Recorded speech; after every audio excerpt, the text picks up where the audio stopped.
Et à côté, ils ont un chest press. Un chest press avec une pédale de débrayage. Et il est très convergent. Et on voit que le mouvement est sur roulement. Mais en fait il est complètement nul. En fait on voit que la structure de résistance quand on est en bas du mouvement, il faut pousser super fort. Et quand on a les mains qui sont toutes proches, on sent plus rien. Du coup c'est une Gymneco, là c'est une bonne machine pour s'arracher les pecs. Là on est sur le stand de Synergy, donc c'est une presse à câble. Elle est toute simple, elle est convergente. Et le stack il est de 150 kg. Le réglage du siège il est vraiment ergonomique, c'est bien. Mais la trajectoire est plutôt cool. Et il y a aussi la possibilité de régler la profondeur, la position de départ. En réalité c'est plus pour raccourcir que d'augmenter, on peut pas beaucoup étirer. Hein. Là la position 1, on voit que la position 1 elle est vraiment en face du siège, donc ça procure pas un énorme étirement. Le stack de 150 kg, je l'ai dit, et puis les deux bras sont indépendants. Pour une marque qui, Synergy, je sais pas trop ce que c'est, mais ça va, c'est plutôt pas mal. Alors là, on est toujours chez Drax, les Coréens. C'est la copie de Hammer. Elle est exactement pareille que la Hammer. Il y a tout qui est sur roulement, et celle-ci, elle a la particularité, là on va le voir d'avoir l'extrémité du câble qui est fixé sur le châssis. Et ce qui fait qu'on a une espèce de négative accentuée. On le ressent surtout au début. Et après, elle est pas du tout ni convergente ni divergente. Et le réglage du siège, c'est comme chez Hammer. Et le ressort de rappel, il est bien en fait. C'est vrai que ça rajoute, c'est assez pratique le ressort finalement. J'avais pas vraiment percuté. Ce que j'ai oublié de dire sur la Hammer, c'est que sur la copie de Hammer, la Drax, là, c'est qu'on peut régler là aussi la position de départ. Ça aussi, c'est pas mal. C'est l'une des rares chest press à câble où on peut régler la position de départ. Donc là, sur la chest press verticale de Panata, elle est vraiment top aussi. Hein. On voit que la trajectoire, elle est un peu déclinée. Les bras emmènent vraiment les bras vers le bas.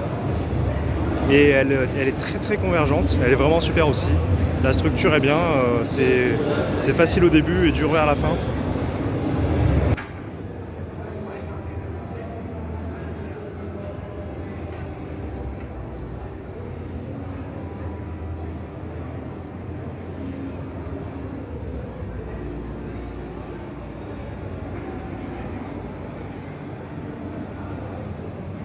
Et chez Synergy, ils ont ce truc là qui est supposé faire deux mouvements en un, donc en tirage horizontal ou bien en développé couché. C'est complètement nul aussi. Hein. Sur le principe, l'idée est plutôt pas mal, mais dans la réalisation, c'est complètement mal fait. On peut se mettre que en prise neutre.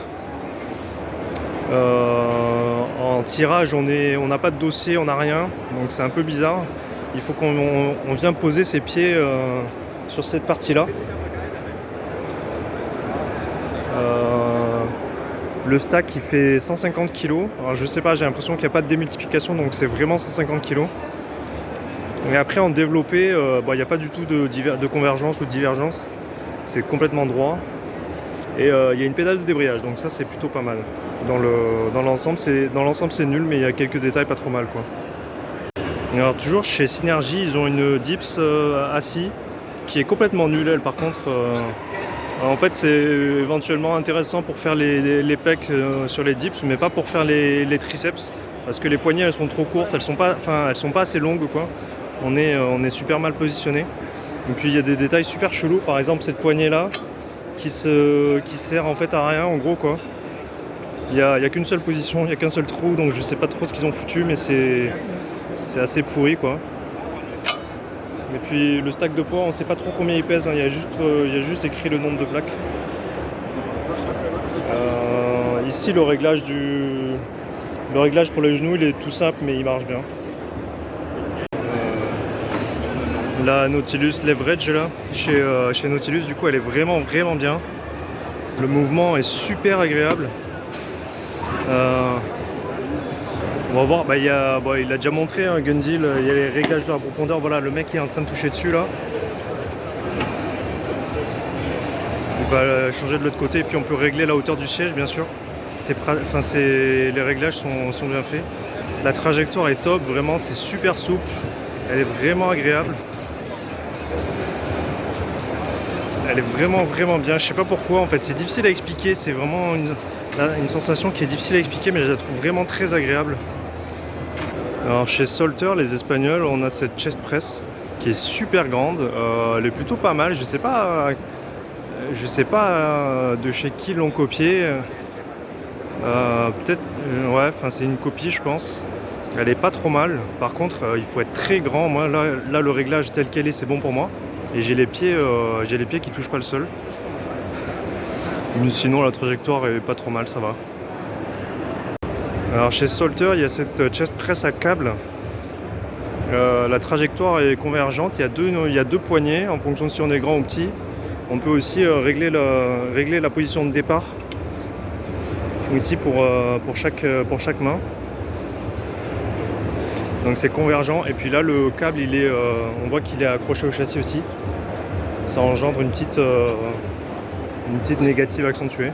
Par contre, on peut aller poser son téléphone et sa bouteille d'eau en haut, même si Gundil il pense que ça sert à rien.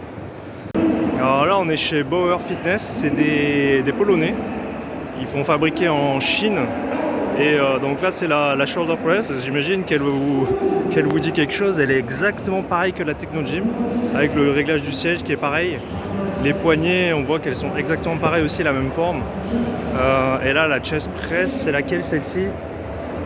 Ah c'est la wide, ah non la wide elle est pas exactement pareille, on voit que les poignées elles sont pas orientées de la même façon.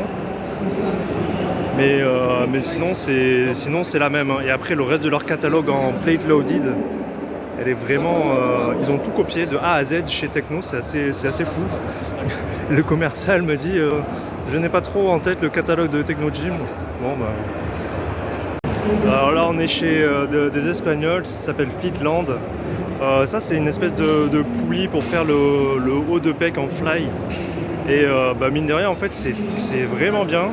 Le fait d'être assis et la position des bras fait que c'est vraiment agréable. Je trouve que c'est beaucoup mieux que de le faire à la poulie vis-à-vis, où les bras sont pas exactement au bon endroit, il faut tirer sur les câbles, enfin la trajectoire est moins bonne. Le fait d'être assis aussi c'est quand même plus confort, t'as pas besoin de trimballer le banc pour le mettre pile au milieu, tout ça. Après les finitions sont quand même sont pas terribles, ça coulisse pas hyper bien, mais sur le principe c'est bien. Donc ça c'est la poulie, on va dire pour faire le haut de pec. Et puis ici ils ont la même, mais plutôt pour faire le milieu de pec avec le stack de poids qui est là. Et enfin, le milieu de pec ou le bas de pec, enfin, il n'y a pas 50 directions possibles en tout cas. Et c'est plutôt, moi je trouve ça plutôt bien fait. Enfin l'idée est bonne, après la réalisation elle est moyenne quoi. Je vous avais montré hier l'espèce de pec fly chez Fitland. Là c'est une copie de Human Sport Star Trek. Celle-ci c'est vraiment trop bien. Ça apporte vraiment, l'angle il est vraiment top. Là il y a deux poignées. Une poignée en bas pour faire plutôt en crossover incliné. Donc ces poignées là. Et puis ces poignées là pour faire plutôt en crossover classique ou éventuellement un peu décliné. Là, ça coulisse super bien. En fait on voit ici que les câbles ils ont une toute petite section. Et ça coulisse vraiment super. On est sur des poulies démultipliées avec des stacks indépendants pour chaque bras. Et c'est vraiment beaucoup mieux que le crossover à la poulie vis-à-vis. Je pensais pas que ça faisait une telle différence, mais l'angle il est vraiment top et la résistance elle est bien constante tout au long du mouvement, c'est vraiment cool. Alors je pense que la standing, là je suis passé chez Panatta. Et là j'imagine que la standing multi-flight, vous l'avez déjà vu, à la fois pour faire les pecs en fly on va dire, ou alors faire les élévations latérales ou les oiseaux. Elle est vraiment pas mal, hein. Elle est vraiment très souple. Le réglage, voilà ce qu'il est en train de régler, la hauteur du bordel, elle est vraiment facile à régler, alors que le truc ça doit peser un âne mort. C'est super souple, il y a beaucoup de réglages, on voit qu'on peut régler l'amplitude vraiment loin. Enfin c'est vrai, le réglage de l'amplitude c'est intéressant pour C'est intéressant pour le pec fly, mais pas pour les élévations latérales où l'amplitude est un peu limitée. Alors toujours chez Gymleco, ils ont ici une machine à élévation latérale. Elle est sur roulement aussi, on ne le voit pas très bien, mais elle est sur roulement. Elle est pas mal. Alors ce qui est un peu chelou, c'est que déjà le plateau il a une forme complètement bizarre. Je vais me mettre dessus pour vous montrer. Donc on peut mettre soit ces pieds là effectivement, sinon ici en beaucoup plus large, mais je sais pas pourquoi pas à la même hauteur. Donc c'est super bizarre. Et puis surtout ce qui est bizarre, c'est que le plateau, que ce soit le plateau ou bien les bras, ne sont pas réglables en hauteur. Donc en fait ils se sont pas dit que les utilisateurs n'avaient pas tous la même taille. Donc je sais pas, il faudrait rajouter, si vous êtes trop petit, il faut rajouter un step, et si vous êtes trop grand, ça sera trop petit pour vous quoi. Là je suis chez Runner, c'est une marque italienne, et ça c'est une élévation latérale assis, donc ça ressemble à celle de Panatta.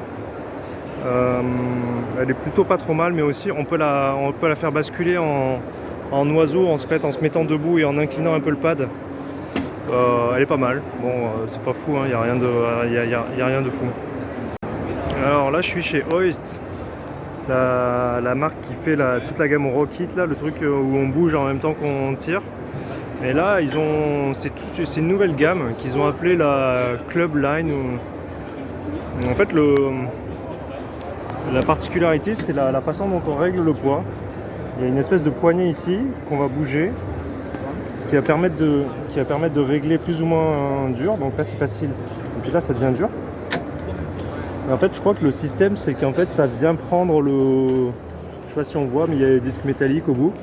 Et puis en fait ça vient prendre plus ou moins loin pour augmenter la force, le bras de levier quoi. Alors je sais pas trop à quoi ça sert, hein. Là on va le voir, on les voit les disques là qui bougent.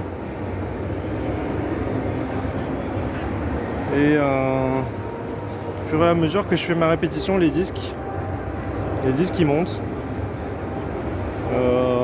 J'ai l'impression, je vois pas trop l'intérêt, à part peut-être d'éviter d'avoir un énorme stack de poids dans des machines, dans des salles commerciales un peu pour public qui aime pas trop les disques.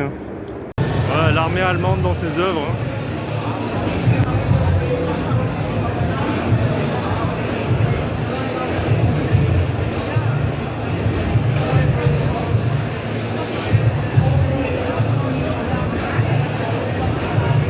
Les Allemands, l'armée allemande vient faire sa petite propagande, même au FIBO quoi. Donc là je suis chez Tryon, je croyais qu'ils n'avaient pas de stand, mais en fait si. Donc c'est les poignées un peu ergonomiques là, en résine. Il dit que c'est en résine, c'est pas en métal ou je sais pas quoi, donc effectivement elles sont légères. Et pour les triceps, le mec il est mort de rire. Pour les triceps c'est pas mal effectivement, enfin, pour les biceps aussi en prise neutre. Ça permet effectivement d'avoir un gros ici tout un espace ici dans lequel on vient mettre la main. Mais effectivement c'est assez agréable.